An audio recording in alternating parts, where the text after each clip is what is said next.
इस वीडियो का अगला टॉपिक है परिमेय 6.1। तो परिमेय 6.1 में क्या है चलिए देखते हैं। यदि दो रेखाएं परस्पर प्रतिच्छेद करती है तो शीर्ष अभिमुख कोण बराबर होते हैं। तो इस परिमेय में हम लोग को दिखाना है कि दो रेखा आपस में क्या होता है, इस प्रकार से प्रतिच्छेद करता है, आपस में काटाकाटी होता है, तो ये जो शीर्ष अभिमुख कोण होता है क्या होता है, आपस में बराबर होता है। उसको हम लोग क्या करना है, सिद्ध करना है। ठीक है, ये जो आपका शीर्ष अभिमुख कोण होता है वो क्या होगा, बराबर होगा, उसको सिद्ध करना है। तो इस प्रकार का जो सवाल होता है उसको हम लोग को तरीके से लिखना पड़ता है। सबसे पहले क्या करना पड़ता है, हल लिखना पड़ता है, फिर सबसे पहले क्या करना पड़ता है, दिया है लिखना पड़ता है। ठीक है, और जो भी चीज दिया हुआ है उसको हम क्या करेंगे, यहाँ पे लिख देंगे। क्या चीज दिया है, ए बी और सी डी दो रेखाएं हैं जो परस्पर ओ बिंदु पर प्रतिच्छेद कर रही है। यही बात बोला है कि दो रेखा है, तो दो रेखा को हम क्या मान लिए, एक रेखा को बोल दिए ए बी, दूसरा रेखा को क्या बोल दिए सी डी, और प्रतिच्छेद जो कर रहा है उस बिंदु का नाम क्या दे दिए, ओ। ठीक है, तो इस प्रकार से ये बात आपको दिया हुआ है, सिद्ध करना है। क्या सिद्ध करना है कि शीर्ष अभिमुख कोण बराबर होगा। तो शीर्ष अभिमुख कोण को हम क्या कर दिए हैं, यहाँ पे नाम लिख दिए हैं, 1 नंबर, इसको 2 नंबर, इसको 3 नंबर, इसको 4 नंबर। ठीक है, तो शीर्ष अभिमुख कोण कौन सा होगा, ये वाला इसके सामने का है, तो इसलिए ये दोनों शीर्ष अभिमुख कोण होगा, और ये वाला इसके सामने का है, इसलिए ये दोनों क्या होगा, आपका शीर्ष अभिमुख कोण होगा। सामने का मतलब कि इसका जो मुंडी है, इसका मुंडी के सामने कौन है, ये है, तो ये दोनों आपस में क्या होगा, शीर्ष अभिमुख कोण। और इसका जो मुंडी है, देखिए इसका जो मुंडी है, इसका मुंडी के सामने कौन है, ये वाला आपका कोण का मुंडी है, तो ये दोनों आपस में क्या होगा, शीर्ष अभिमुख कोण। ठीक है, तो ये देखिए कोण 1 कोण 3 का शीर्ष अभिमुख कोण है, और ये कोण 2 और कोण 4 क्या है, आपस में शीर्ष अभिमुख कोण है, बोलकर सिद्ध करना है। ठीक है, सबसे पहले दिया है लिखते हैं, सिद्ध करना है लिखते हैं, उसके बाद चालू करते हैं सिद्ध। ठीक है, ध्यान सुनिएगा, यहां देखिएगा। चलिए, हम लोग को एक बात पता है कि कोई रेखा के ऊपर बनने वाला जो कोण होता है उसको हम क्या बोलते हैं, रैखिक युग्म बोलते हैं। तो इसके बाद आगे है सिद्ध।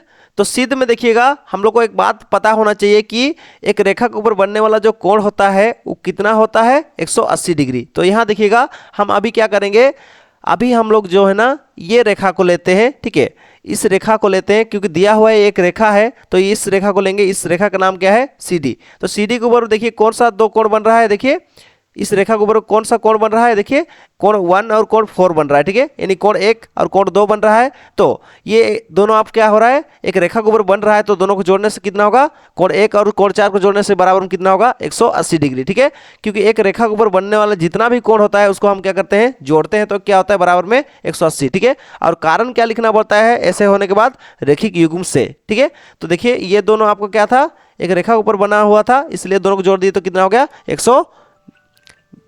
180 डिग्री हो गया।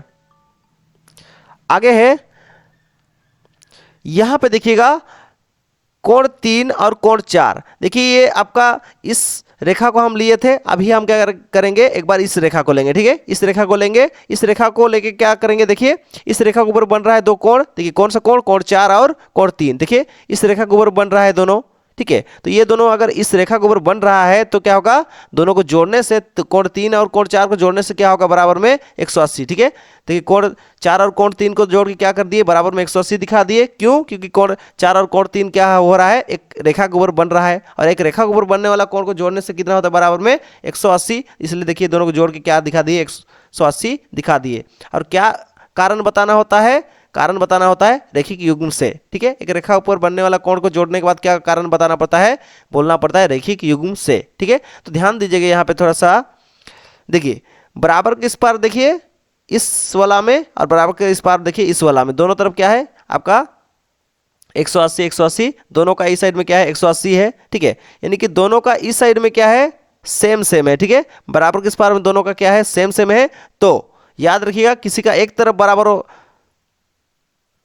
होता है तो ऑटोमेटिक इस साइड भी इस साइड के साथ क्या हो जाएगा, बराबर हो जाएगा। ठीक है, समझे कि नहीं समझे, देखिए इस साइड में 180 है, इसका इस साइड में भी 180, मतलब एक साइड क्या है, दोनों का बराबर है, तो ऑटोमेटिक क्या होगा, ये दूसरा साइड जो है ना, दूसरा साइड के साथ आपस में क्या होगा, बराबर हो जाएगा। तो देखिए ये दूसरा साइड को दूसरा साइड के साथ हम क्या कर दिए, बराबर दिखा दिए। क्यों, क्योंकि एक साइड बराबर है तो दोनों इधर साइड भी क्या होगा, आपस में बराबर। ठीक है, अब ध्यान सुनिएगा, ये प्लस में कोण 4 था, बराबर किस पर आता तो क्या होता, माइनस में कोण 4 होता। ठीक है, और इस कोण को इधर लेके आते तो क्या होता है, इस कोण के साथ क्या होता है, प्लस और माइनस दोनों कट जाता, तो इसलिए हम उधर ना लेके इधर से ही क्या कर दिए, इस प्रकार से काट दिए। ठीक है, तो ये प्लस में कोण 4 था, उधर आके -4 होता तो कट जाता, तो इसको उधर ना लेके इधर ही से काट दिए। बचा कौन, कोण 1 बचा, और कोण बचा 3। ठीक है, तो देखिए कोण 1 और कोण 3 आपस में क्या हो चुका है, बराबर हो चुका है। तो बाकी बात बचा कौन, कोण 4 और कोण 2 को बराबर दिखाना। ठीक है, ये दोनों शीर्ष अभिमुख कोण को बराबर दिखाना बचा है। तो आगे क्या लिखिएगा, इसी प्रकार से लिख के क्या कर दीजिएगा, अपने से इस दोनों क्या कर दीजिएगा, बराबर